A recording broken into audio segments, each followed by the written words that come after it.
Salute BookTube, back on the channel, really going for this BookTube thing. I made my first BookTube newbie tag video. This is gonna be my first haul video, so if it's very boring or if I mess up, please excuse me, but that's it. I've committed. It's a new month, May 2025, fifth month of 2025. Good time to start a BookTube channel. So despite the terrible hair day with the Pompadour look, I've got a zit on my chin. I'm not gonna let any of that stop me. I'm just gonna make the video and continue doing this for as long as I can. So as I mentioned, book haul, went book shopping. I heard it was Independent Bookshop Day on the 26th of April. So that was an excuse for me to go and buy books. I don't usually need an excuse to go and buy books. As you can see, I've got a lot of books here. And those shelves are symmetrically, I've got another row of shelves symmetrical to this one right over here. But I've hung my phone there and I'm filming, so it's almost like a mirror effect, but still got some space. You can see over there, and some space on this side as well, so more books. And I don't need any excuse for it to be an Independent Bookshop Day to buy books. I'll buy books any day of the year, any day of the week, regardless of the season. Hail, sleet, snow, rain, anything, I'll get books. I got a lot of books too. I think I counted 43 books. So I don't know if I'm gonna do all 43 in this video. I don't think that's advisable. So I've split up to about 20, I think it's 21 here, and then maybe it'll be 22 in the next one. I'll divide it into two videos, but I thought we'd start here and take a look at the books. I divided them randomly, so I think they're both going to be a mix of books. I'm looking at the other pile, but I've got the pile here. Again, I'm new to this, trying to get the ergonomics correct and everything, but hopefully we can go through this without a hitch. So let me start. I actually start with a series of books. There are actually two books, and they're I believe they're textbooks, but they're history textbooks. And okay, again, maybe I should say this at the beginning. Maybe it's in my BookTube newbie tag. I'm more of a nonfiction reader, more of a history reader. Biographies and autobiographies, which are closely linked to history and nonfiction. Those are my main things. I've got a couple of shelves on sports at the far end over there. I do read other, mostly nonfiction genres, but I also do read fiction, just not as much. I don't think there's any fiction here. I think it's all nonfiction, so just, you've been warned. If you want to switch this off, by all means, I understand. But anyway, so these are textbooks, and they're history textbooks, and they're specifically Western civilization textbooks. This one is by F. Roy Willis, and it's Western Civilization Volume 1. And then I have Western Civilization by F. Roy Willis Volume 2. And for those of you who are closely looking, this is the 4th edition, so these must have been very popular. They look older, definitely not 21st century. One thing you'll notice, or I'm noticing now, the Volume 1 is much heavier than Volume 2. And Volume 1 is, if you look at Volume 1 is from ancient times through the 17th century, so a longer time span probably. So this will be 17th century to the present, which is, when is the present? When were these books? From the 17th century to the contemporary age. And F. Roy Willis is from the University of California, Davis. So when were these? Just want to see the publication date, because history textbooks today differed from history textbooks in the 90s, the 80s, the 70s. Okay, 1985, this one, Volume 1, 1985, which makes sense. I could tell from just the look of the book. And it's in this kind of paper. Let me just see if Volume 2 is 85 as well. Yeah, also 1985. Okay, I apologize. This edition is 1985. but it's originally published in 1973. Now I have to check this one as well just to make sure it's the same. Probably is. I think this was written at once and then just divided into 2 books. Yep, 1973. So volume 1 and volume 2. And then just if you look at it, it's like very floppy paper, and then you get all kinds of maps of Europe. That's Italy, Germany and Italy under the Hohenstaufen emperors. So this must be, yeah, 10th century. This kind of stuff excites me. So, but then there's also photos. If I just open, I mean, black and white photos. What is this place? St. Michael's Church, Hildesheim. This Benedictine abbey was built in 1001-1033 by the reforming bishop Bernward. The heaviness of the walls is lightened by the 4 round towers appended to the 2 transepts as architectural oddity that was not adopted outside the German-speaking countries. There it is again. I'm not very familiar with church architectural concepts, and I bungled reading that, but just an example of the pictures that are here. There's another one. This is an organ at King's College Chapel, Cambridge, right over there. So nice photos. This one will have probably more modern. Yeah, here we have Pablo Picasso painting. We have, just open randomly, Contrasts by Augustus Welby Penguin. Above is Catholic Town 1440, and below the same town in 1840. So just a compared 400 years between 2 cities. That's the old city in 1440 and 1840, 400 years later. I don't know if it's... Pugin sought to show that the ruin of the English city was due to Protestantism as much as to industrialism. Okay, interesting. So yeah, again, excited to find these textbooks. The next book will stick to European history. This is by Ian Davidson, and it's The French Revolution, from Enlightenment to Tyranny. It's got a blurb by the Prospect magazine at the bottom, or Prospect News, I guess it's a magazine at the bottom. And this is from 2016. I'm guessing this is a British author just writing about the French Revolution. Don't see much of an about the author. I can't find it, and I don't want to waste time looking for it, but it's the French Revolution, another interpretation. I've got a few books on the French Revolution, and I'll add to this. Maybe I'll read them at the same time, keep the ones that are good, keep the ones that aren't as good. I can just by looking, I found this one, E.D. Bradby, A History of the French Revolution. So I do have other French Revolution books. I've got another one here. I'm just looking, it's right under me, or in front of me. There's the Simon Schama's Citizens. Yeah, I can take it out quickly.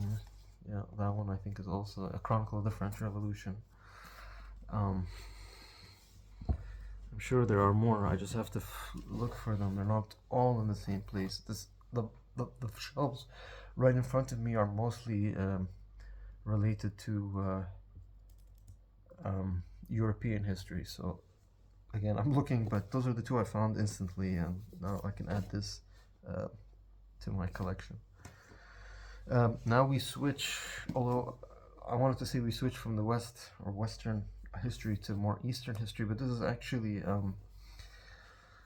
a book that breaches both the East and West. This is called People of the Book. The subtitle is The Forgotten History of Islam and the West, and it's by Zachary Caravel. Zachary Caravel. When I picked this book up at the bookshop, I don't know really what it's about. I scanned through it quickly, but I almost opened a random page, read it, and said, yeah, no, I'll definitely enjoy reading this. So I'll read a bit of the back cover just to get an idea, because I don't know how to explain it really. It says, we live in a world polarized by the ongoing conflict between Muslims, Christians, and Jews, but in a narrative spanning 14 centuries, Zachary Caravel argues that the relationship between Islam and the West has never been simply one of animosity, but also one of coexistence and cooperation. I think that's important. I think it's been airbrushed out of history due to recent events, and when I say recent events, I mean 21st century onwards, maybe late 20th century as well. Today's conflict between Islam and the West is not exceptional, but because of the technologies of death and destruction, this fissure has the potential to harm us more than ever before. This is reason enough to remember that these three faiths have fought and taught each other. Retrieving this forgotten history is a vital ingredient to a more stable, secure world. So a bit of idealism, but it was from 2007. So after the events of September 11th by a couple of years, and then I think this is again British author, British book, British publication. So 2007, if I'm not mistaken, was July 7th. I think that was 2004, 2005. So this was even after that. So again, and there was the war on terror, etc. So I think this book was trying to bring people together at a time of a lot of animosity, a lot of Islamic or terrorism in the name of Islam, and a lot of Western Christian involvement in the Middle East. So I think it says it goes to 14 centuries of Islamic and Western history. So be interesting to read. If I just open a random page, it's on the Crusades, which is an important, definitely an important part of Muslim Christian shared history. Next, also, this is much more Middle East. Unfortunately, this book doesn't have the cover, the page cover, the book cover. So it's called The Sultans. Oops, sorry. And it's by Noel Barber. I don't know if he's written other books on the subject. His name is not too unfamiliar. Look at, I'll show you that. So this is the end papers. Very nice. It's unfortunate. I'm very curious to know what the cover art is like. I'm imagining it would be good. I'll check online. Maybe the old owner of this book just kept it because it must be nice. If this is the end cover papers, and it's a Simon & Schuster book, so you know there was a budget behind it. Although it's older, this is from 1973, so Ottoman history from 1973. Sultan is the Sultan in Istanbul, basically. But yeah, so it's, I guess, the later years of the Ottoman Empire, because the part one is called The Years of Decline. That's part one. Then part two is The Sick Man of Europe, and part three is The Alternative Despots, which I think is chapter 16 is The Dictator, which I believe is Kemal Ataturk, the founder of the Turkish Republic. This is called Victory at Smyrna, with the Turkish flag and Turkish people celebrating. So I think this author takes an anti-Ottoman, anti-Turkish, maybe anti-Islamic look, maybe pro-Greek, pro-European, pro-Christian. I don't know. I haven't, because there's no page cover, front cover, or any information. I don't know where the author is coming from, but again, interesting subject matter. I think there's also there's illustrations.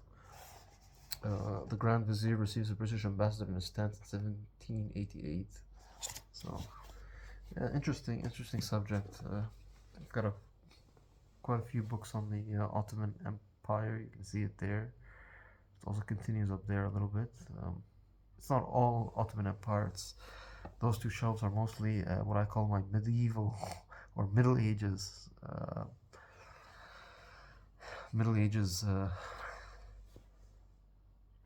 Shelves, but it's not really Middle. It's everything from the Middle Ages and includes every non-Arab Islamic book about non-Arab Muslims, basically. So that's everything: the Ottomans, Central Asians, stuff on Turkey, stuff on early medieval the Islamic Golden Age, etc. And then the shelves below are the ancient, which are very messy. I need to fix those. And then on this side is mostly the Arabic history, Middle Eastern history, I should say. Okay, next book. Seeing that I'm a YouTuber now, I thought it was appropriate. This is by Chris Stokel Walker, and it's YouTubers.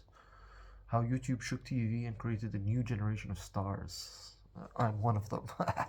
But just to see when this was published, again, British publication. We get a lot of British books in this part of the world.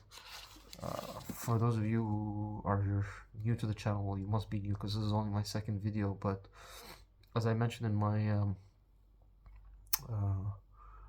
my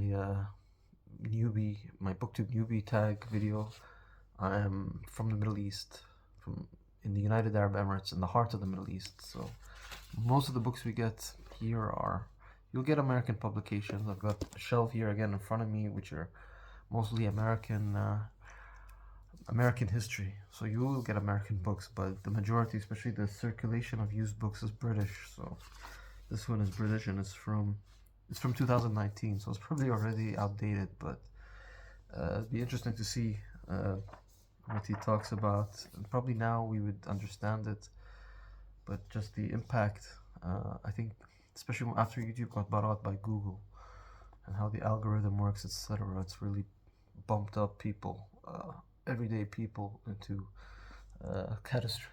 not catastrophic, cataclysmic levels of fame, and see a new generation of stars, very different than the Hollywood star from yesteryear. So interesting. I'll be happy to read it. I hope it's worthwhile, and I'll let you know in a future video, hopefully. Next book is by Kehinde Andrews. Kehinde Andrews. I think I'm pronouncing that correctly. It's The New Age of Empire: How Racism and Colonialism Still Rule the World.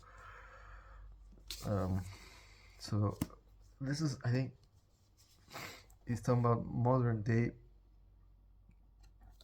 West, modern day capitalism, and how it's, people say we live in a post-colonialism age, but I think the argument that Kehinde Andrews makes is that no, in fact, we still live in a colonialist world run by the West against the rest.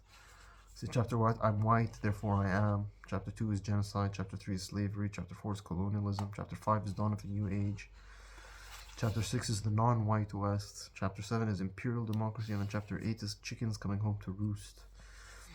And this is from 2021, so not too old, about 4 years ago. There is Kehinde Andrews. That's a picture of him. Is the UK's first professor of Black Studies at Birmingham City University,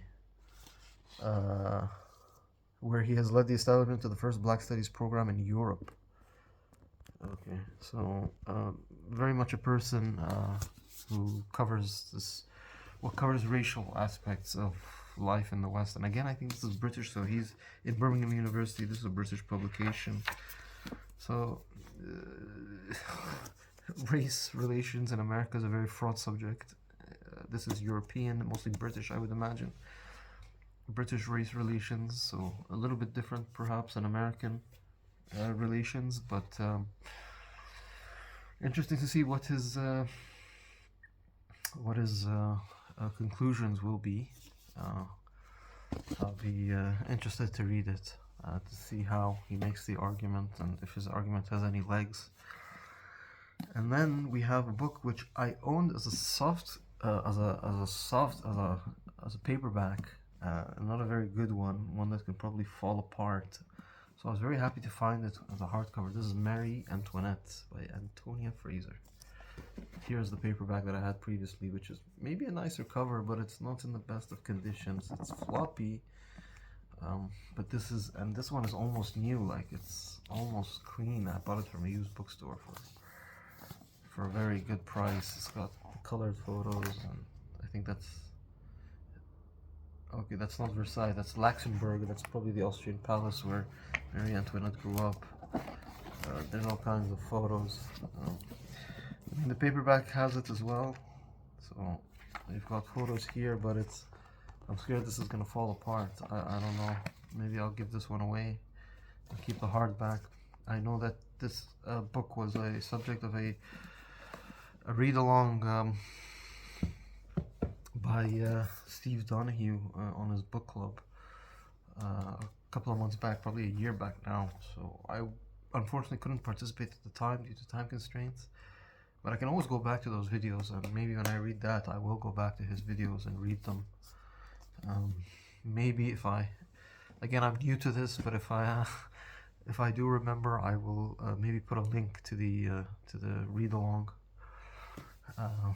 If I don't do it now, maybe when I do start reading it and go back to those videos and explain it on my or talk about it in my new booktube channel, maybe I'll link his videos there as well. I think he recommended reading it because he found it to be quite good, and he's a book critic, so I'm imagining that it's very well written. So I was happy to find it as a hardcover. I'm just rearranging this so I can go to the next pile of books. I think we're about halfway, so 20 minutes. Okay, hopefully the second half of the video won't be as long. This book is by Galal Amin, so now we're firmly back in the Middle East, modern contemporary Middle East. This is Whatever Happened to the Egyptians. The subtitle is Changes in Egyptian Society from 1950 to the Present. Now it's very important that the present is actually, if I believe correctly, 1990. I saw this at the bookshop. Copyright 2000, in 2000, so a good decade before the Egyptian Arab Spring, Egyptian Revolution that toppled Mubarak. So it would be interesting to see what he was saying about Egypt. There was definitely malaise in the 1990s in Egypt. It'd be interesting to see what the author Jalal Amin, I guess, what he was saying 10 years prior, and is there anything prophetic in here? Be interesting to see. It's not a very big book, but interesting subject. This other book is more historiography. I don't usually read these books. I love history, so you can tell from my book haul. But this one just looked interesting because it kind of goes through many of the historians, and then mentions their mythology of history, I'm new. The word is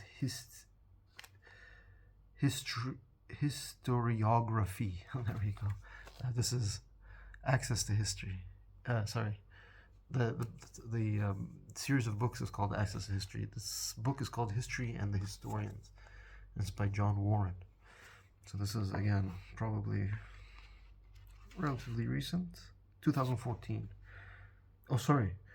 This impression is 2014. This is copyright 1999. So, a good quarter of a century ago, if you believe it. So there's he talks about the classical historians, Herodotus, Thucydides, Polybius, Livy, and then Christian historiography, Venerable Bede, and others. From Enlightenment to the 18th century, we have Gibbon, Ranke, and then Karl Marx in the NL school, Fabre, Karl Marx, of course, Braudel, and then more recent stuff, Derrida, Jacques Derrida, Foucault. Just how historians look at history through the ages. So it'll be interesting. Again, not a big book. I don't usually like these historiography books, but I don't know. I just got it. It was really cheap, so I just picked it up. Next is a translation of a book about a country that I know very little about, but I'm interested to know more about. I actually purchased, the author's name is, even the title I'm going to botch. It's the one about Yugoslavia, Grey Falcon and Black Lamb. Grey Falcon, Black Lamb, Black Lamb and Grey Falcon. Rebecca West is the author. I read very little about. I read just the first part of it, which was about Croatia, and then I put the book down. I just didn't continue it. I thought maybe I'll save it to when I actually go and visit the former Yugoslavia. But her first book was about Croatia, and I read about that. It was very interesting. I put the book down because it was really good, and I wanted a better time to read it, not that because it was really bad or boring. So I only read the part about Croatia. that I wanted to know more after reading that, and I found this. It's Croatia History by Ivo Goldstein, and it's translated from the Croatian by Nikolina Jovanovic. And that's just what it is. It's a history of Croatia. Again, that border between. There's a lot of places that claim to be the border between Asia and Europe, but Croatia is definitely one place, because it's not Asia or Europe. We can probably be a bit more controversial and say Christendom and maybe Islam, because Bosnia Herzegovina is majority Muslim, and then Croatia is very staunchly Catholic. And then this was first published in the United Kingdom by C. Hurst, 1999. So just a few years after the civil wars in Yugoslavia that created Croatia. So probably, I don't know how biased this will be. It's going to be very tricky to be neutral about. I'm probably going to have a pro-Croatian slant, I would imagine, if the author is Croatian. This was written in Croatian, very near to the beginning of their existence as an independent nation.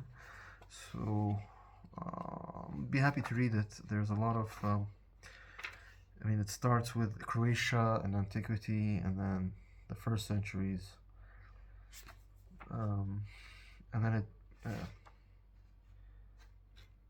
the 12th to the 16th century, Hungary and Croatia under one king united, and then it goes to the 16th and 18th century about the Venetian Republic. It says Croatia between the Venetian Republic, the Ottomans, and the Austrian Empire. That's an interesting one. And then it goes to more modern times, development of the middle class. That's about the Croatia in the 19th century, and then the 20th century, Croatia and Yugoslavia, the tragedy of the Second World War, and then more recent stuff. Well, I'm more interested about the older stuff, but also the kind of sad, bloody history of the more recent past, although now I think Croatia is fully in the EU. They've joined the Euro currency zone, so it'd be interesting to read about a place I haven't been to yet, so another place on the list that I'd like to visit. And then maybe this will give me also the kick in the behind to get to Rebecca West's much larger Grey Falcon, Black Lava and Grey Falcon. I forget the name, the exact name. Next, we jump back to the Middle East. This next book is this is an edited volume by K.J. Asali, and it's Jerusalem in History. It's a nice cover there of, I think, the walls to Jerusalem. This is an older book, I believe, just from the look of it. 1989 copyright, and K.J. Asali is the editor, so it's many subject matters, many ages of history by different authors. So there's Jerusalem in the Bronze Age, Jerusalem from 1000 to 63 BC, which is just at the cusp of the birth of the Messiah, Jesus. Chapter 3 is Jerusalem under Rome and Byzantine, that's 63 BC to 637 AD.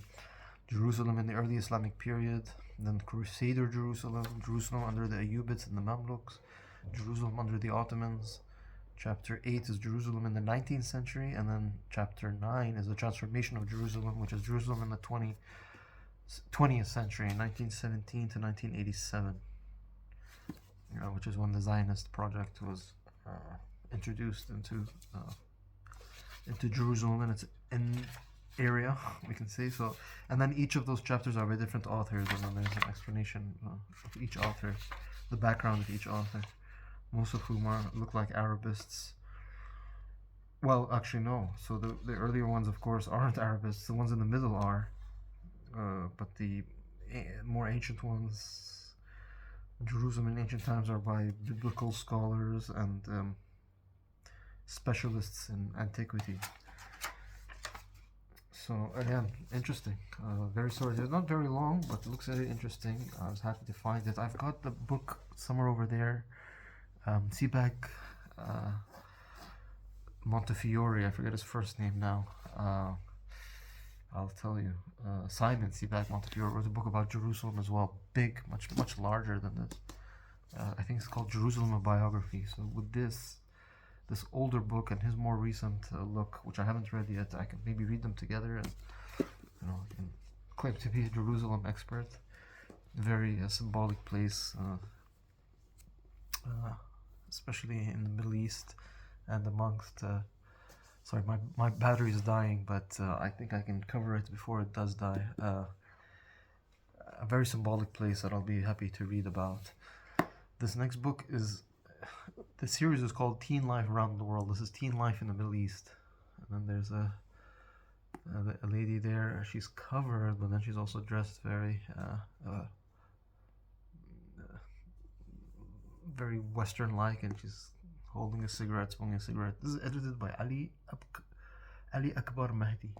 And again, it's an edited book, so there's it's different authors, but it goes through different countries and the teenagers of every country in the Middle East. So Iran, chapter 2 is Iraq, chapter 3 is Israel, chapter 4 is Jordan, chapter 5 is Kuwait, chapter 6 is Lebanon, chapter 7 is the Palestinian territories, chapter 8 is Saudi Arabia, chapter 9 is Syria, chapter 10 is Turkey, chapter 11 is the United Arab Emirates, and then chapter 12 is Yemen.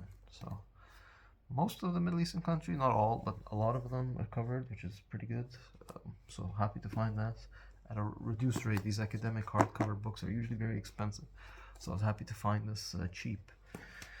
I'm gonna go quickly over because I'm worried about the charge of this phone. I've already messed up my first video. I knew the battery was low, but I didn't think it was that bad. This one next is called Hello Dubai, and it's by Joe Bennett. And then the subtitle is Skiing, Sand, and Shopping in the World's Weirdest City. The world's weirdest city. So I live very close to Dubai. I live a city over called Abu Dhabi, but very interested to see what this author makes of Dubai in the 21st century. It's 2010 publication, just after the financial crisis, so a weird time in Dubai's recent history. The next book, linked to what Jerusalem we were talking about, is by the recently deceased Jimmy Carter. This is The Blood of Abraham Inside the Middle East. So this is a book from the 80s, I believe, after his presidency. 1985, copyright by Jimmy Carter, about trying to bring peace between Israelis and Palestinians. And this is after his presidency, after he's had time to reflect. Interesting to read it, especially in light of his recent passing. He's been in the news. He made a splash again in the news when he did pass away. So I don't remember Jimmy Carter. I wasn't born when Jimmy Carter was president, but so everything I've heard is secondhand, despite him being alive. Polarizes, especially the far right in America are very anti-Jimmy Carter, but the left still, I think, respect him. This one is also Middle Eastern related. This is Saudi Arabia and the United States since FDR. It's actually called Kings and Presidents, Saudi Arabia and the United States since FDR. And this is by Bruce Riedel.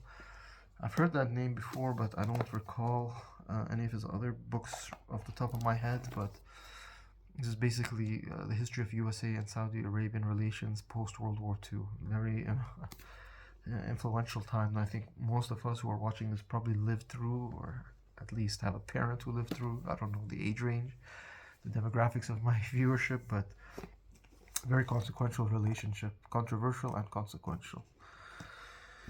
Next, I have The Uprooted, the epic story of the great migrations that made the American people. And this is by Oscar Handlin. Oscar Handlin. And it won the Pulitzer Prize for History. This is the second edition, so it must have been very popular. And because it's won the Pulitzer Prize for History, I grabbed it. It wasn't very expensive. This is from, what year is this from? So this was copyright 1951. I think this edition, the second edition, is from the 70s. I don't know if it's changed much, but basically the story of immigration to America. I think mostly 19th century, early 20th century immigration, mostly European, Ellis Island and all of that. I believe this is what it's about. I'm very interested to read it, interested in to compare and contrast immigration, how people viewed American immigration to America in the 50s and before, and what the views are today. Are they the same? Are they different? We'll find out.